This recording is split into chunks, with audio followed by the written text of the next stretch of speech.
YouTube.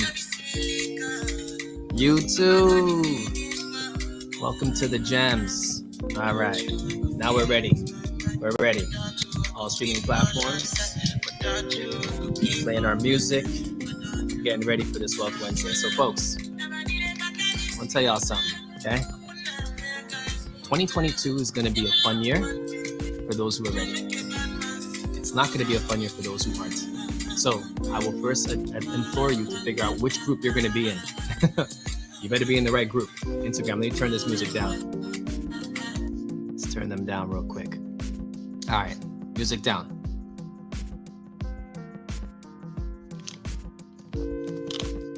There's some jams going on though. You guys hear those jams? Chill mode. Okay. I didn't know that StreamYard had it that nice. I got a soundtrack going if I need it. I got music I can rock just to set the mood. I'm cool with all this. This is nice. All right, folks. So welcome to Wealth Wednesday. I don't know why my mic is doing that. Give me 1 second, y'all. Hold on 1 second. Let's kill that. And let's see if this is helping. Can y'all hear me? Oh, you can't hear me, huh? Now can you hear me? Can you hear me now? Give me a thumbs up if you can hear me. Sabrina, what's up? What you got to say, Sabrina? Come on up here. What you got to say? How you doing? Sabrina. Hey. Way long time. You see, can you hear me? Is my mic working right now? Hear you now, yes. Oh, I think I was playing the music, so it was like trying to probably block the music because they didn't know if it was registered or not. I don't know. How are you? I'm good. Good. It's been a long time. Happy New Year. It's been an extremely long time. Happy New Year. Good to see you. Glad that you're alive and well. I'm glad that everything's going well. How has your 2022 been so far? We didn't get into our topic yet, but trust and believe. I have a few. 2022 has been amazing. We're just starting, so. Tell them again. Say it again for the folks in the back that don't remember. 2022 has been amazing. We're just getting started. Literally. See, this is what, again, there were two groups of people. The folks who are going to be ready for what's happening in 22 and those who are not ready. That's it. It's only two groups. Better be in the group that's ready. Because the group that's not ready, we're going to be taking advantage of y'all.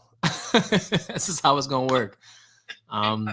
Do you want to share real quick, like a nice little success story as to like, how 2022 has been good for you? Just like, don't give us all the tea now, but give us something good. Yeah, I'll give you something good. So, my background is in career coaching. Last year, I found almost 600 people jobs in 6 figures. In the 6 figures, wow. I've doubled in salary. And so, at the beginning of the year, I said, I need to look for another position. I was like, I don't know. And I interviewed a few places, and they said, you really need to aim higher. And so, I went for a director role, and I'll get an offer tomorrow for a senior director role with a major company. Ooh, so I'm extremely excited. Congratulations. See, this is how... that high unless someone said, hey, you should reach a little bit higher. Listen, I think that when you aim for the stars and you hit the sun, hey, that's a star too. You know what I mean? That's right. Yep. Well, congratulations. Today, I think looking back at 2021 was a year where a lot of us got to see who our team was. You know what I mean? Like you got to see who you're surrounded by. Because you had no choice. Like there was a lot of lines drawn in the sand, whether you were trying to be progressive or folks trying to not like go out there and do things during the pandemic, folks trying to reach for their business goals and dreams, as opposed to folks who are just reclining and not like expanding themselves or their mind. Even when it comes to spirituality, folks are willing to open up their mind to their true self, as opposed to those who want to just follow dogma and follow, certain types of paths. And it's like, wow. If you made it through 2021, you realize what team you had, because you either went left or you went right. And I think success kind of follows the path of the righteous. So I feel like you were destined for that anyway.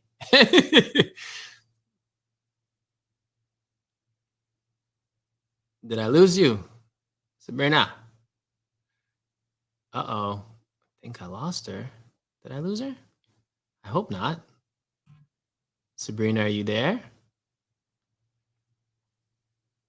Okay. All right. Well, I don't see you. All right. Well, Sabrina, we will catch up later. If you are able to jump off, let me know. If not, I think there's a way for me to do that, but I am not sure exactly how. Let's see.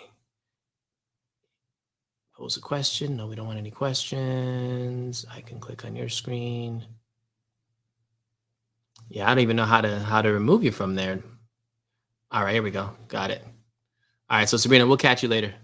All right, so now I learned something new. Check that out. All you gotta do is tap on the title of that other program, and then you just move it down, and boom, boom, boom. All right, folks. So today I got something good for y'all. So today we're going to start off with a good story, and then we're going to start off with a warning in that order, and then we're going to go into some material. So the good story. We have had an amazing 2 weeks. Wow, that's a first. YouTube, 1 second. IG just cut off on us. We're gonna have to start this back up. That is wild. IG, you are horrible. Still doing it, huh? We're telling your followers that you've started a live video. Okay, this is why we do this on YouTube, because clearly you guys are consistent and you understand life, right? Give me 1 second, y'all. Hold on.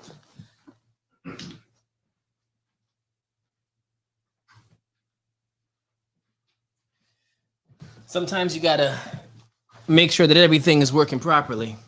I have a couple of devices that are on right now. I need to make sure that all of them are off so that we can get the best service up in this bad boy. I have Verizon, but you would be surprised what that means. It means quite nothing when it comes to Wi-Fi. Why is this thing still frozen? IG, you're horrible. IG is horrible, y'all. Do you see that? And now, don't share. I'm not sharing that. Video ended.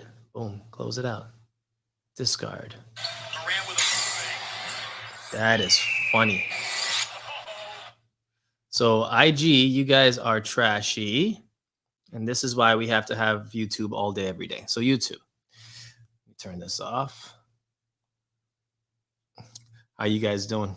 All right. So IG's in the fritz. They're still working it out, like the weirdos that they are.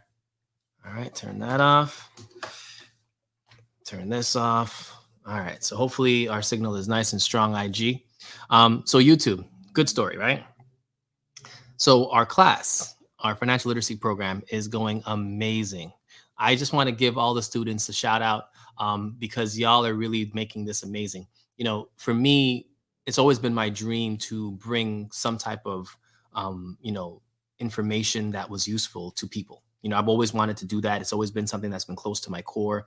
And, being able to share some of the things that we've been sharing in the class have been really, truly amazing. And to me, this is just a way of giving back that I think is going to be very useful for folks. But again, I just want to give a quick shout out to the folks who are in the program. I just want to let them know, hey, thank you. We appreciate y'all for coming through and making it amazing.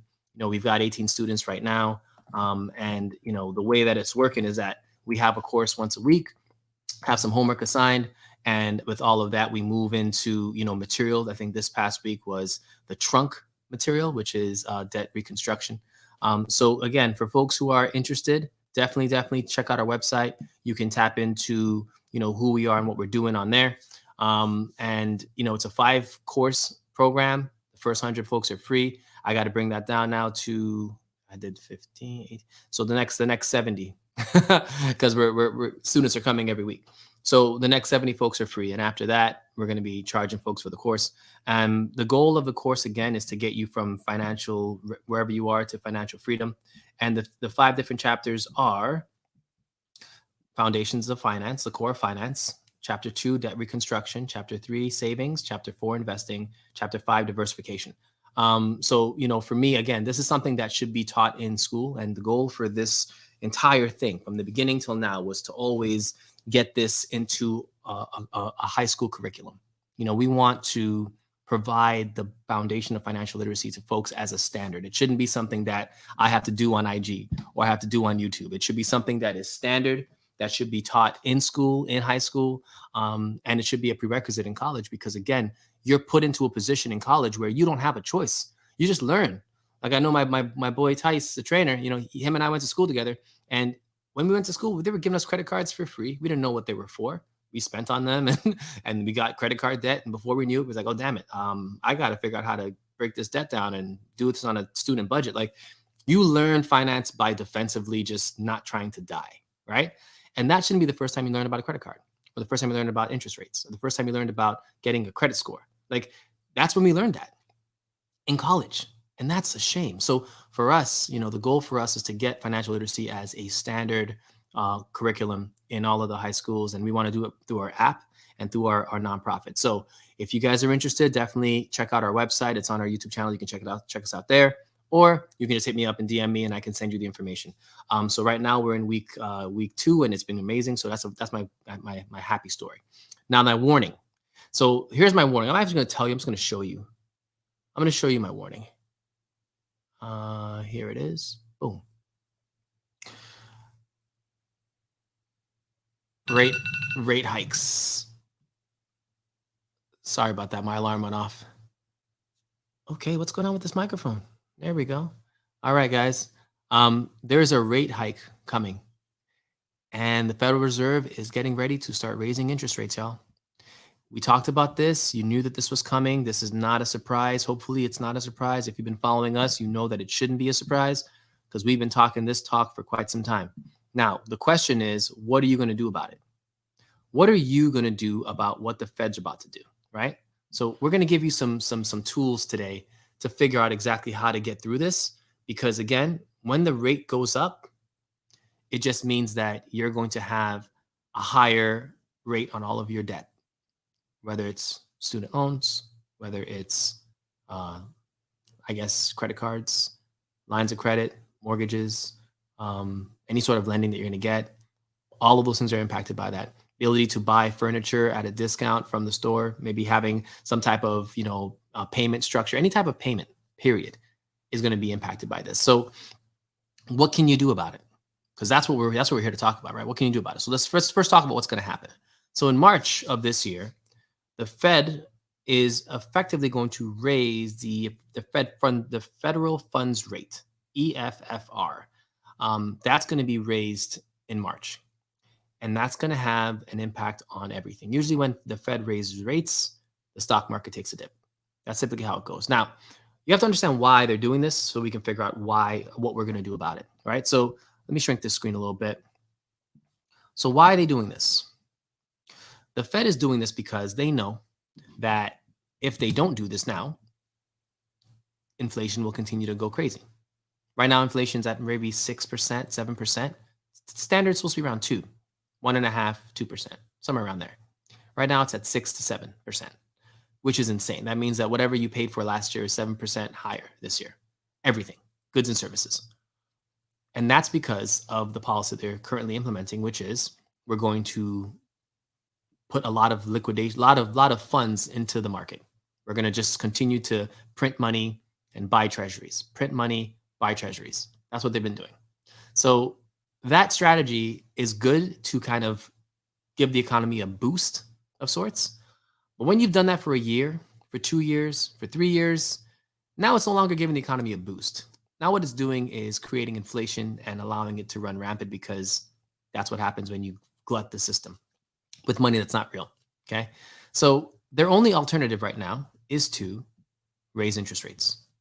Now, how does that impact the regular investor, the average investor? Well, what it's going to do to you is it's going to force you to look at the stock portfolio that you currently have and ask yourself, am I positioned properly for a correction in this portfolio? Now, in our course this week, we actually talked about what we're going to do. And if you want to know what that secret is, you can DM me and get into the next class and you'll get that information for free. But for those who aren't in the program, I'll give you at least a methodology of what to think about. If you had a choice between investing in the stock market right now, as opposed to paying off your debt right now, which would you choose and why, right? Would you choose to go into a stock market that's already filled with overinflated assets, right? Which has already seen its best that it's going to see over the next 12 months, and now is looking to take a dip? Or would you prefer to pay off your debts, which, if you don't do anything by March, all of your debts rates will go higher because no such thing as a fixed rate when it comes to credit cards or lines of credit. Those are all variable rates pegged against this rate that we just spoke on by the Federal Reserve. So how it works is if the Fed raises its rates by 25 basis points, which when people say basis points, just know that that's a fraction of 1%. So let's go back to like the terminology. When they say that my account went up by 10 basis points, or the Fed is going to raise rates by 25 basis points, 25 basis points just means that that is a fraction of 1%. So 25 means 0.25 of 1% is what it's going to go up by. So when people use basis points, just interchange that with a fraction of 1%. So if you have something go up by 100 basis points, how much is that? Just a quick study. 100 basis points is 1%, right? If something goes up by 200 basis points, what is that? 2%. If it goes up by 50 basis points, what is that? 0.5%, right? So just understand that the terminology that we're using, it's really simple, but it's something that you're going to hear a lot. So just kind of get into it. But right now, the standard idea is that the Fed's going to raise rates by 25 basis points from where it is right now. So let's check out where it is right now. Do we have a rate currently? So as of right now, the rate is 0.08 is the historical chart for 125, the federal funds rate. Okay. And the target is to go from 0.08 to 0.25 by March. And then by the next meeting, they want to raise it by another 0.25%, another 25 basis points to get it to 0.50. And then continue on for the next 4 quarters by raising it by 25 basis points each time. So essentially, whatever rates you're paying on your cards right now or on your lines of credit, they're going to go up by about 1%, at this baseline. And most of these companies don't just let you see only 1%. Like they're going to raise it by more because they want to make the difference. So when you're dealing with banks and any lenders, their entire interest income strategy is designed to screw you at the end of the day. So here's the question. And I think Auntie Bev, you answered it. Auntie, nice to see you. The question is, would you focus on investing in the market for the first time or paying off your debts in 2022, beginning 2022? My answer, I can only speak for myself, is it depends. If I have no debt, then I'm going to invest. If I do have debt, well, then I'm going to check what type of debt I have. Do I have a zero interest credit card option? Do I have a very low interest rate on my cards or on my mortgage? Is there a way for me to, should I refinance these things? Do I need to actually pay them off, or is it something that I can refinance and just lock in a lower rate? If I have debt, I'm going to want to take care of it first, just because I do not believe that I'm going to be able to make 25% interest on my investments right now. But if I have a 25% interest on my credit card that I'm being charged every single day, well, by me eliminating that, I'm increasing my net income by 25%, whatever that difference is in the expense of that credit card. Like let's say you have a credit card with 10 grand on it, right? And you're paying 25% interest on it. That means that that's going to grow to $12,000 by the end of the year, $12,050 by the end of the year, and just continue to compound that way. So if you were to pay it off completely, that $2,500 in interest that you're going to be charged by the end of the year goes to zero. It means you're not going to lose that. It's not going to come out of your net income. It's not going to come out of your cash reserves. It's just, it doesn't exist. So you can actually get richer by paying off your debt and not having to worry about interest. So for a lot of folks, I think, again, my strategy is simple. It depends on you, but I would definitely look at any debt that you have right now, try to get into a fixed rate ASAP. If you got a mortgage, your goal should be refinance your mortgage to a 15-year, 30-year, get the rates that's currently right now, because if you try to do this in the next 3 months, your rates will be higher. The second thing is you have to really focus on your credit because, in order for you to get access to good rates, you're going to need to have an outstanding credit report, right? Your credit score has to be over 800 or high 7s. If you're not there, you should be focusing on that because, again, as rates go up, access to good rates becomes scarce for those who don't have good credit. And again, If you don't have good credit, you're not going to get access to those rates ever. So it makes sense to take the time to look at rates and figure out which ones are going to serve you best, right? Now, that's the warning. So this episode, we're going to talk about that. We're going to talk about debt. We're going to talk about the Fed, what they're trying to do. We're going to talk about what the stats look like when it comes to the amount of money that the amount of debt that we have right now, which is $9 trillion and change, and how they plan on making money off of that. One second, y'all. So let's do that. And then let's do that. Boom. That's my alarm. Wow, the phone's wilding out. That's my alarm, y'all. Apparently my food's ready. So anyway, so we're going to talk about that. When you start spending money as a Fed and you don't have a backup plan or a way of offloading that over time, that's money that we're putting in. That's our tax money. That's what they're using our money to buy these things. And the money that we have, we're now paying higher interest for it. Okay. So we're going to talk about this. So let's start. So first things first, I'm going to pull up this USA interest rate. The Fed keeps rates at effective floor in December, speeds up target to its QE purchases. So in its meeting on the 14th of December, the Fed Open Market Committee decided to hold the target range for their federal funds rate at its effective floor of 0%, from 0.00 to 0.25, which is widely expected by market analysis. That said, the Fed decided to reduce monthly pace of its net asset purchases. In January, it will increase its holdings of Treasury securities by at least USD $40 billion per month, down from $60 billion in December, and its holdings of agency residential commercial mortgage-backed securities by at least $20 billion per month, down from $30 billion previously. Now, what does that mean? It just means that they're now slowing down their purchases. So instead of the Fed buying a bunch of treasuries, a bunch of mortgage-backed securities, they're just saying, we're going to slow down on all of that. We're slowing down what we're buying because we're going to now start transitioning and start selling these off. When that happens, the market usually is impacted drastically and usually goes down. So that's the correction that we're talking about. The Fed kept the target range unchanged due to ongoing economic turmoil caused by the public health crisis.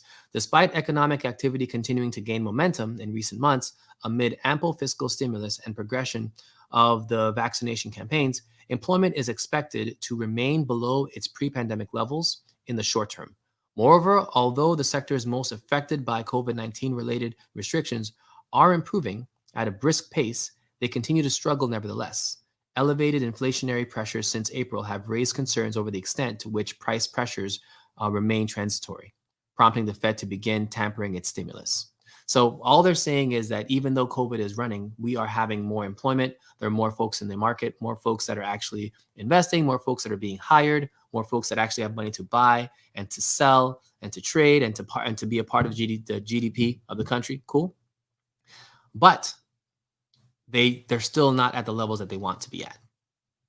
They're not there. So all this is saying is that the Fed is, again, slowing down their buying, which means that they're slowing down the money that they're flooding into the market, and they're going to start switching from buying to raising rates. And when that happens, folks are going to freak out. Just so you can know the rates that we've had over the last 5 years. So in 2015, the policy interest rate was 0.5%, so 50 basis points. In 2016, it was 75 basis points. In 2017, it was 150 basis points. We talked about this, so you guys should know what that is. In 2018, it was 250 basis points.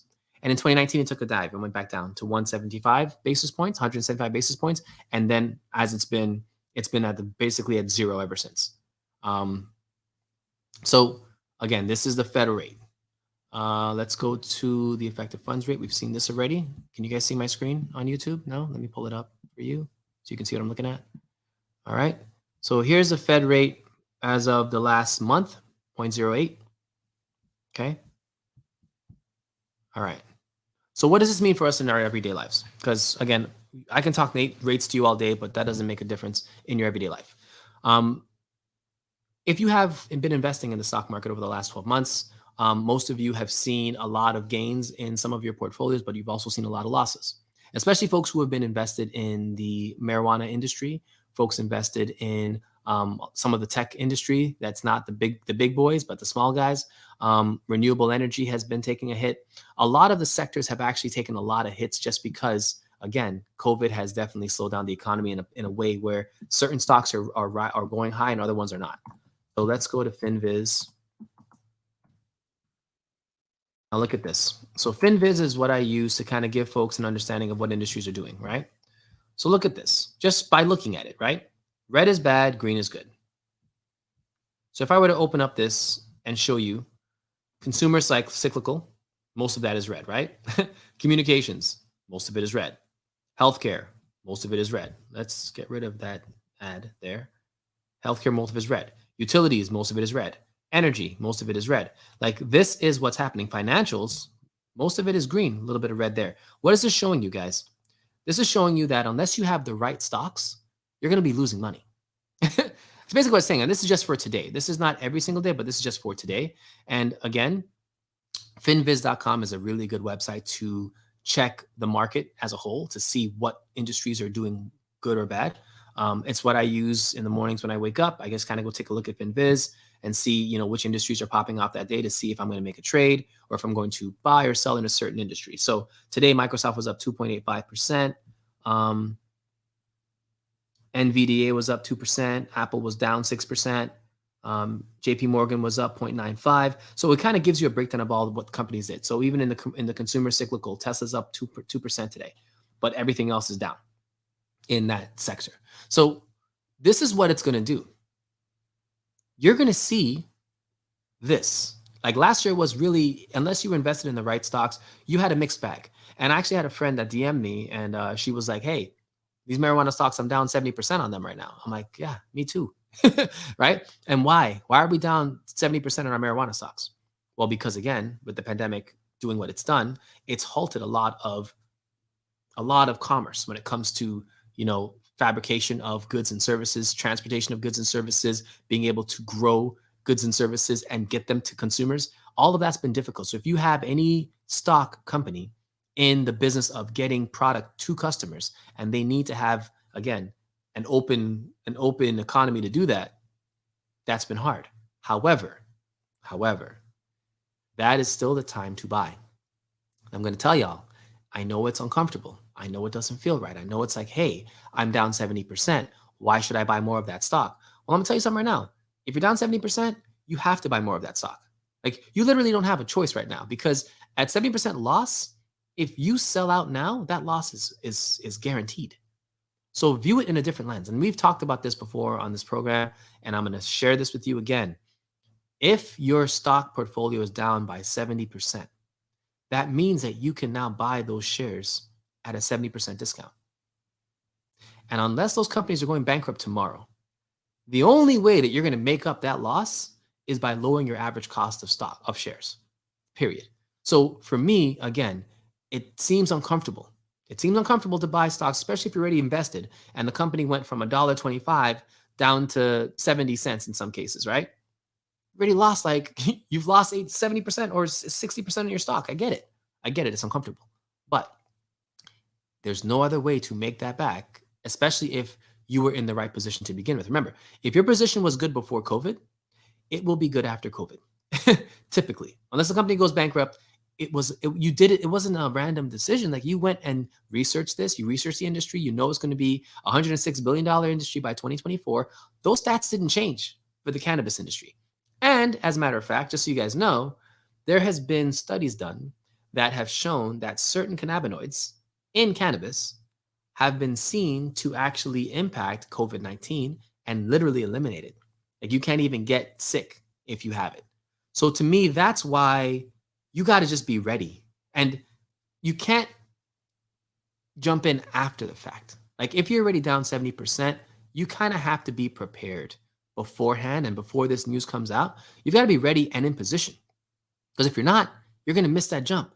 Your stock can literally go from 70 cents back to $1.25 in a day with good news like that, right? So I'm just going to implore all of you, if you have been investing in certain industries that have been impacted by COVID, but COVID is now coming out of it slowly. Hopefully no variants come and do more damage. But for right now, We're coming out of it. So you see governments literally shifting their mandate policies. The American government they shifted their mandate policy after it was shot down by the Fed. So, things are going to change. Like I predicted that by March, all this pandemic stuff is going to be just a thing of the past until the next one comes. But that's just my opinion. However, if you had a good plan before COVID hit and it was based on trajectory of an industry prior to any of these things happening, it was probably a good investment. Remember, these investments are not, for a month. A buddy of mine asked me, hey, what should I invest in? I came into some money. What should I invest in? My first question was, what's your time frame? Do you want to invest for a day, a month, a week? Like, what's your time frame? Because that's going to tell me what to even look to, to invest in. But typically, again, as an investor, you shouldn't be investing for the next 2 months. You should be investing for the next 10 years. That's how you should be investing. Because again, if you're thinking that way, you're going to take advantage of everything. And right now, this reminds me of 2008, 2007, when we had, just before the rates were going to do this, just before the mortgage-backed securities did their thing, we had a nice run. And we've had a good run in the stock market for the last 10 years. It's been a good run. But now it's time for the chickens to come back to the coop.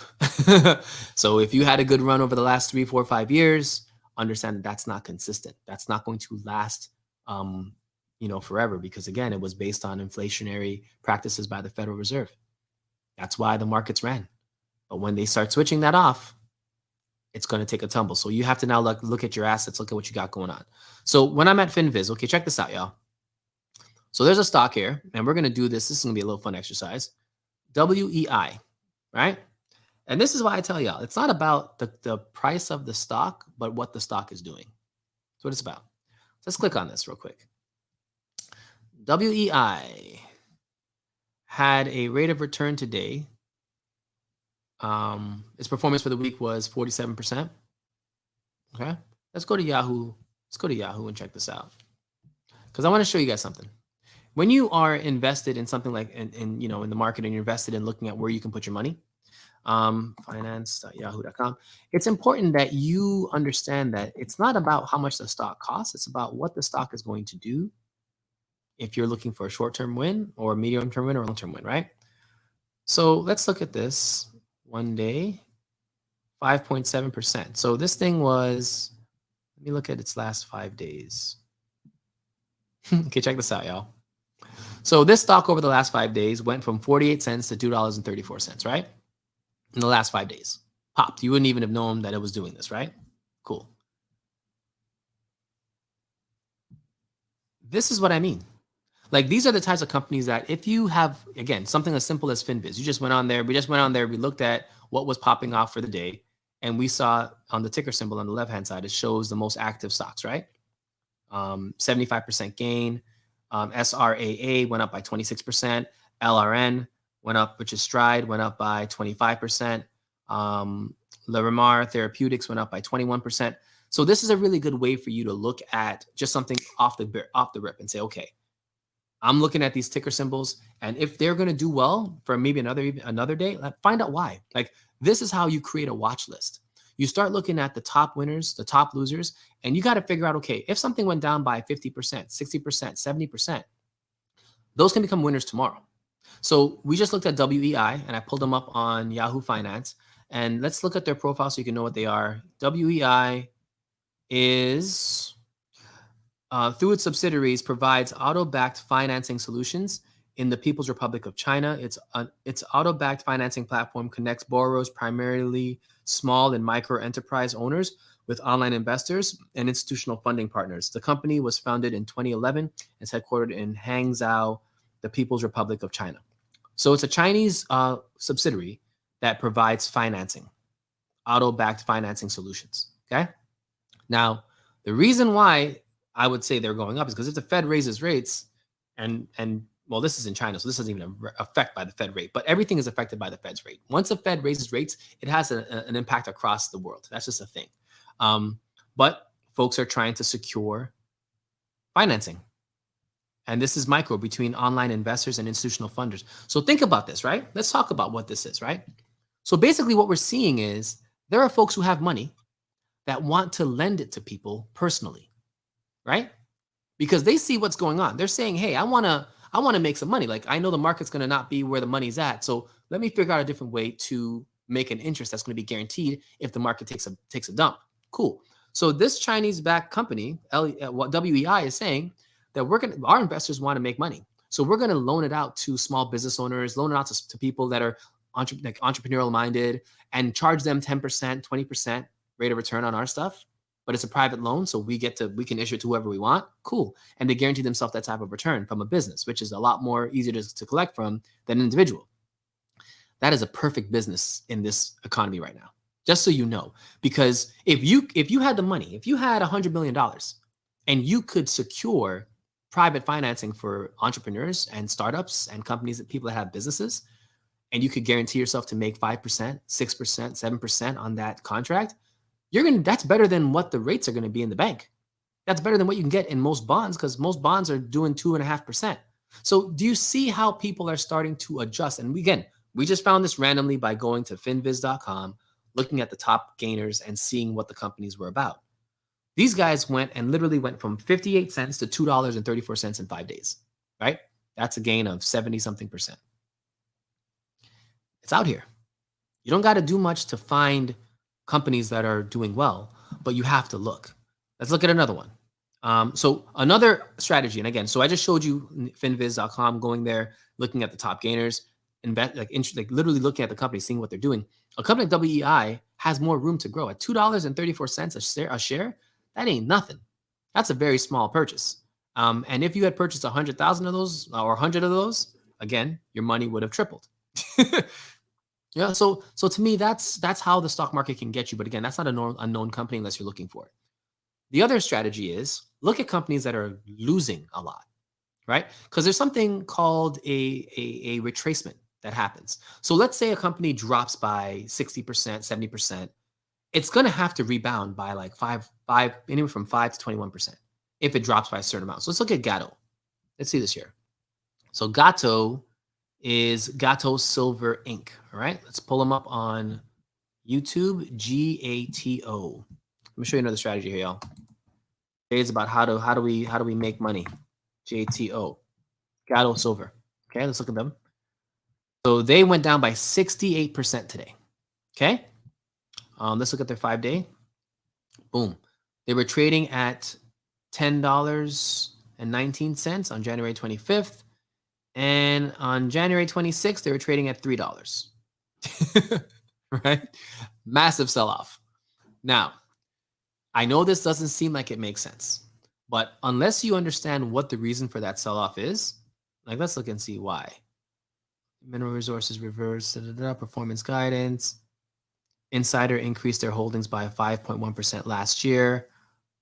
Reports production performance during fourth quarter. So I'm seeing that there's really nothing.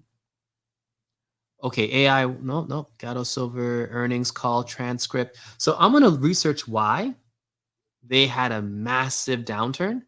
I'm probably sure it's probably because of a report of some kind, maybe lack of employees, earnings. I don't know.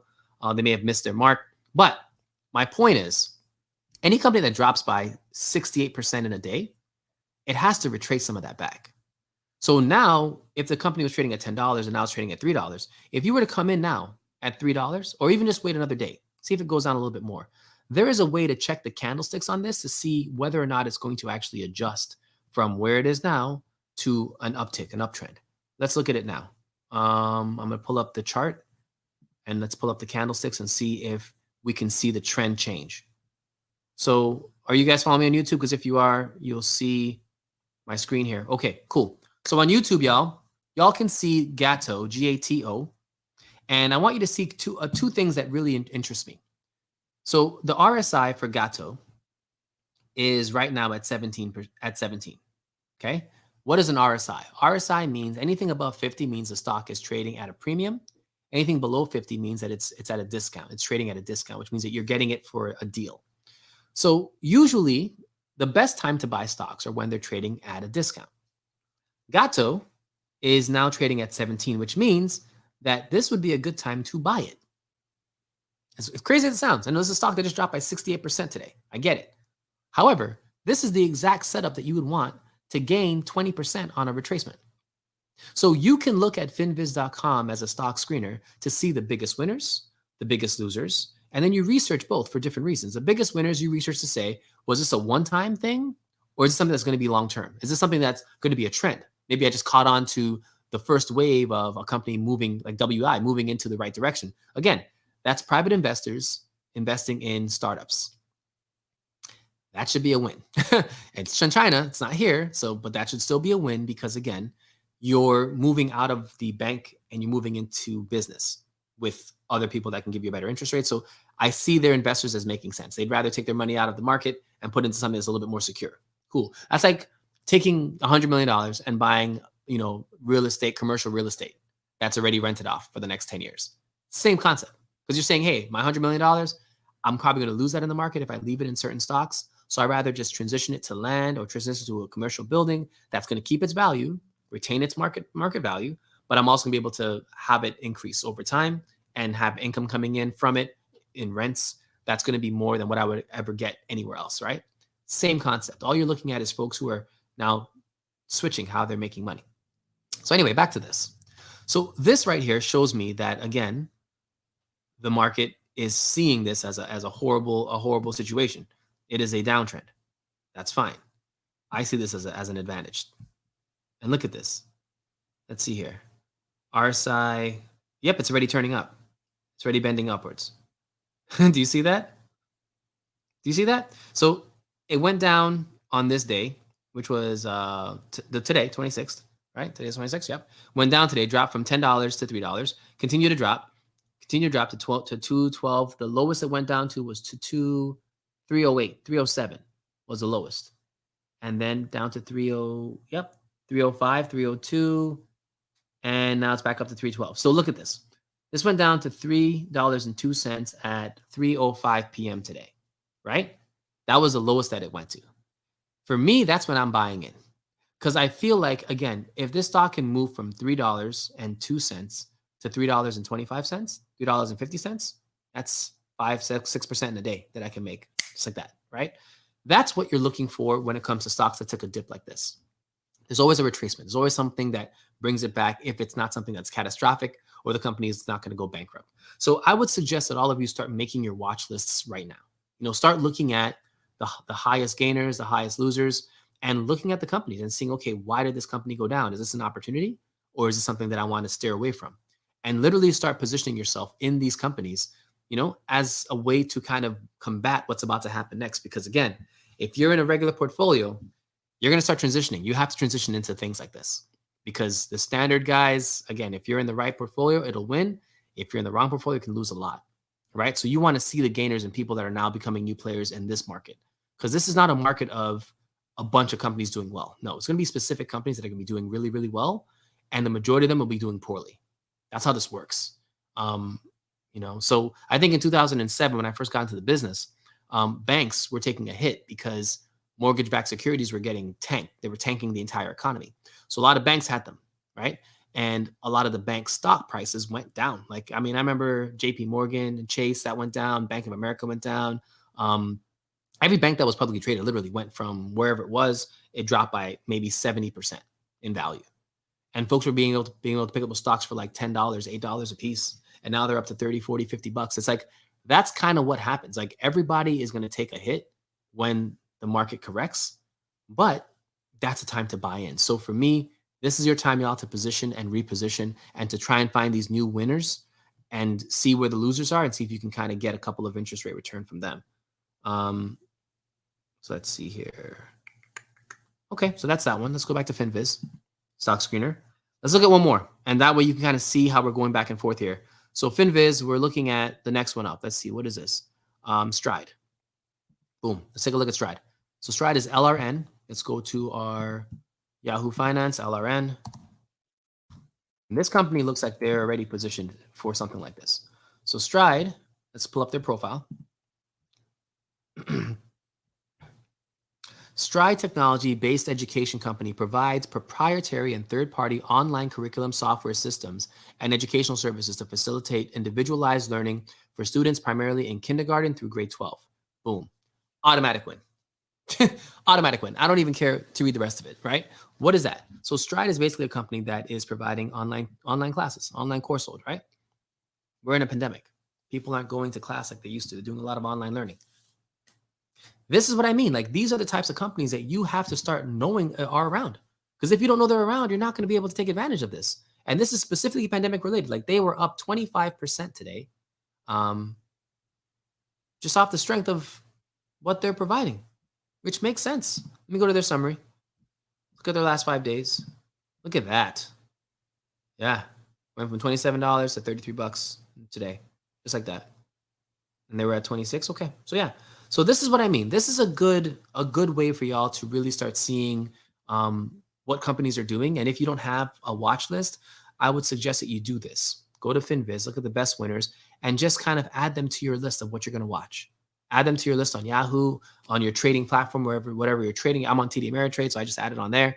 And just track them for the next 2 weeks and see what they're doing. And if it's worth your while, have them ready to jump in if that industry is ready to pop off. All right, so that's pretty much it. All right, folks, so I'm going to end this. We have, 10 minutes? Okay, so I'm going to end this with a cool story. So this week, I've been reading a book, Will Smith's book. I don't know if you guys seen his book, but Will wrote a book. I don't know if it's how to consider it. Like, it's not a memoir. He's alive. Like, it's not a biopic, but it's about his life, right? Talking about his hits, how he got into the Fresh Prince of Bel-Air, how he got into acting, why his dream of wanting to be the best actor and like the highest paid actor known across the world, and one of the things that he went through, which I think I'll share with you guys. First of all, it's a great book, and I have it on Audible, so he's actually narrates his own book, which is great because he's a great storyteller. One of the stories that he talks about was in reference to his kids. Willow was, the Whip My Hair Back and Forth song, and she was going on tour with Jay-Z and Justin Bieber, I believe. And she had gone to a couple of shows, and she had rocked the house, and she had crushed it, and she came to the backstage, and he was like, "Hey, Willow, you crushed it." And she was like, "Yeah, Daddy, I'm done now, though. Like, I'm finished. Like, I'm done."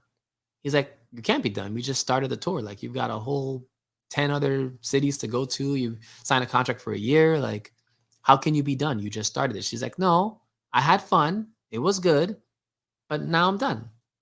And he was like, "But you can't start something and not finish it, or else you shouldn't start it. So you got to keep with it." And she was like, "But Daddy, don't you care how I feel?" And he was like, "I do, but you said you made it your word. You said you would do something. And when you give people your word, you have to live by it, no matter what you feel." Cool. So he goes home. No, Willow doesn't say nothing about it, whatever. And then the next morning, I don't know if it was the next morning, maybe a couple of days later, she goes, "Hi, Daddy." She walks down for breakfast, and her head looks like mine. Remember, her greatest hit was "Whip My Hair Back and Forth." That was her song. And she literally shaved off her head over the nighttime, shaved it off, and was like, "Listen, I'm trying to send a message to you, right?" And Will said in that moment, like, she spoke to him volumes, because she didn't have to say anything, but he didn't understand what had happened. Like, he didn't listen to her. And he didn't understand that she was trying to express how she felt. So she had to do something drastic in order to make sure that he would understand. I'm no longer a part of this. So he immediately called the tour and let them know that she was no longer going to be a part of the tour.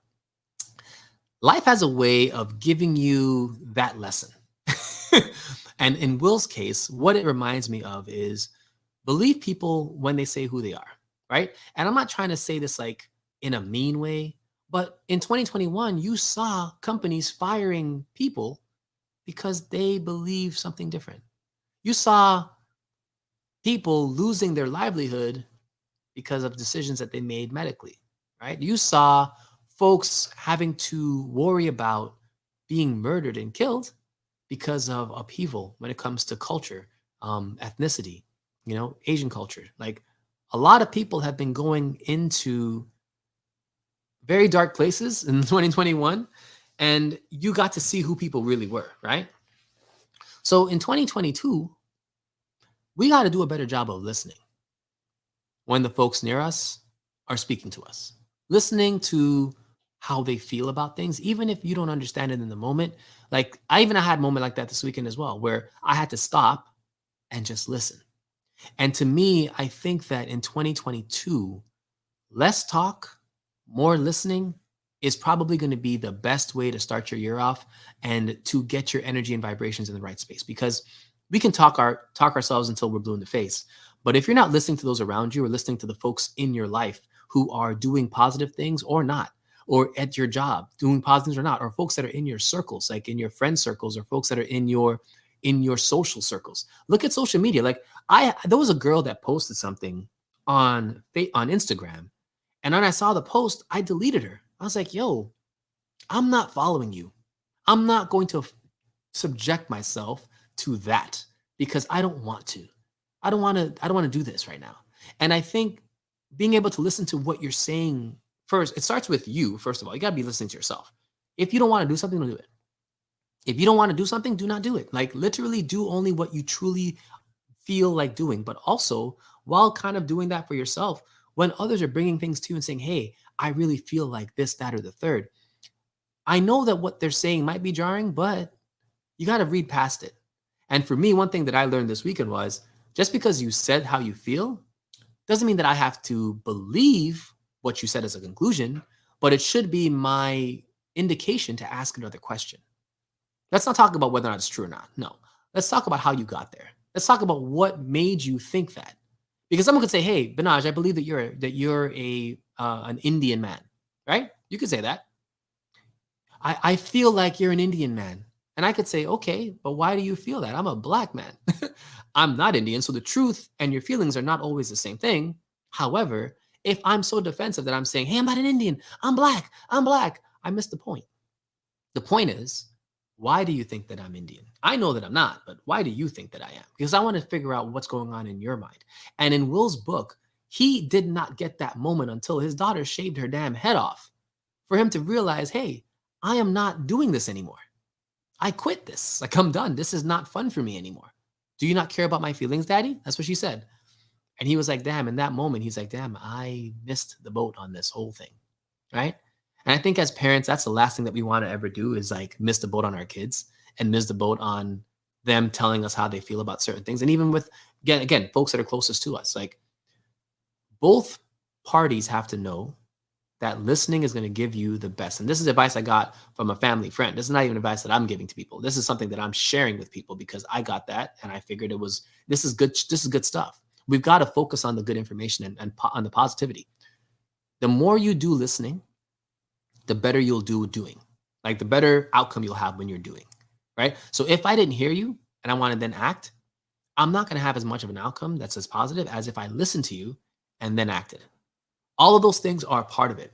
And now we are in a space where it's easier to move because you have given your listening ear first the seat, and then you actually looked at acknowledging what was said. Whether you agree with it or not, it's relevant. You can acknowledge what was said. Like if someone says I'm Indian, I'm like, I acknowledge you're saying that I'm Indian, even though I'm not. That's cool. I acknowledge what you're saying, how you feel, but why do you feel that way? The key for me is that's the only thing I got to do now. Just why do you feel that way? And then let's work that out. But for me, again, this is just a reminder. And Will's book was a really good book to just kind of point out those types of things where we're so focused on ourselves sometimes that we forget that, we should be just as interested in figuring out other people, especially those who are closest to us. Like figure them out. You have an entire, day at work, figure out your coworker, figure out your supervisor, figure out the people that are in your space because you need to determine if that's a space that you should even be in the first place. And one thing I'll tell everyone is no matter what happens in your life, you choose the situations that you put yourself in and you choose the situations that you remove yourself from. It's a choice. It's always a choice. And if you remove that choice from yourself, then you're not doing right by you. And Will said the same thing. He was like, listen, he took ayahuasca, which if you guys know what that is, it's a drink that will take you into the stars, right? And he was like, when he got there, his guide in there was like, listen, you're this beautiful. He's like, I've never been to a place this beautiful. He's like, this is you. You're this beautiful. He's like, listen, I didn't need anybody to validate my beauty. And that was when he first stopped being the person that tried to people please and tried to be the best performer, the best artist, the best rapper, the best actor. He felt like the better he performed, the more people would love him, right? And that experience for him was one where he realized that he shouldn't have to perform well to be loved because he should love himself that hard. he should love himself that hard where he doesn't have to rely on the love of others to validate the love that he should have for the beauty inside of him. And I feel like if all of us took that lesson away from his book, which is love yourself in a way that is so pure and beautiful that it doesn't require anybody else's love to be in that space. Like if you could get there as a person, then everything that happens afterwards is just beauty. This guy didn't know how to swim. But when he learned how to swim, he realized the power and the beauty of Mother Nature and the ocean being the most powerful force on the planet. It covers 75% of the planet. And it is chaotic and beautiful and serene and amazing, all wrapped up in one. He's like, that is, if you can understand the ocean, you can understand a woman. That's what he said, because all of these things are a part of it. Like you have hurricanes and you also have beautiful sunsets over it. You also have animals and wildlife and warm tides and all of these things that the ocean brings, it's like a woman. But that was his example. And I'm like, wow, like you really sometimes need to slow down and just remember like this experience, the faster you rush through it, the less likely you're going to be able to see the beauty in it all. So I would just implore you guys to read books, get Audible if you haven't. Read Will's book. I mean, read anything, because when you're doing that, you're improving your vernacular, you're improving your thought processes, you're learning from other people's experiences. All of these things are things that are going to matter in 2022. So that was my final story, y'all. So I want to say, IG, you ain't shit, IG, because I don't know why you guys cut me off in the beginning of this episode, but YouTube, StreamYard, y'all the truth. Y'all held me down the whole time, saw me turn off my PlayStation and everything. So folks, appreciate y'all. Like I said, we are going to be moving into February and into March. And remember, the Fed's going to raise rates. So this is your time now to pay off your debts. If you have debts, start paying them because they're going to go up. It's going to be harder to pay them in the future. And if you want to get a mortgage, you better do it now, because whatever rates you think you're going to get in the future, they won't be cheaper than the ones you have today. So everything that impacts rates, if you need to get a rate or get a refinance, do all that crap now, because you will have higher rates by March. You heard it here first. Well, maybe not first. You may have read the news. All right. And FICO 10 is coming too. Yeah, we can talk about it. Not right now, though, because we out of time, but we can definitely talk about it. But it's good to see all y'all. Thanks for coming through.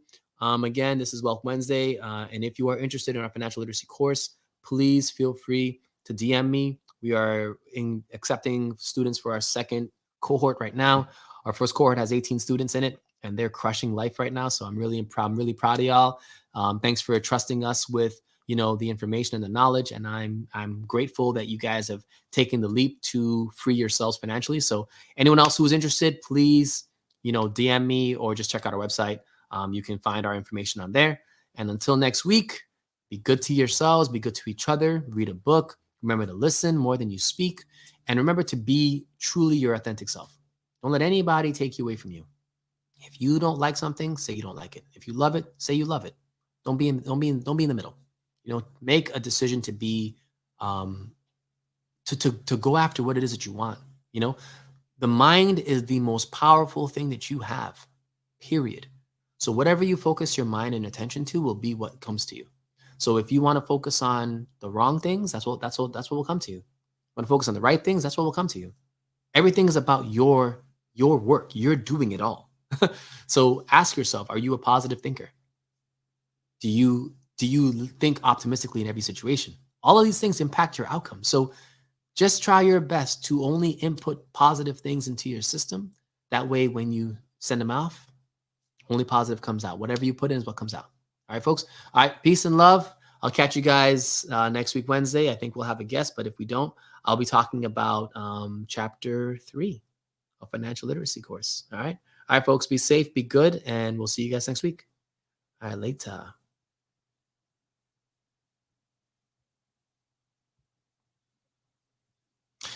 All right, YouTube. I'll catch you guys. Appreciate y'all for hanging out with us the entire time. And listen, man, IG ain't shit. All right, catch you guys next week. Peace.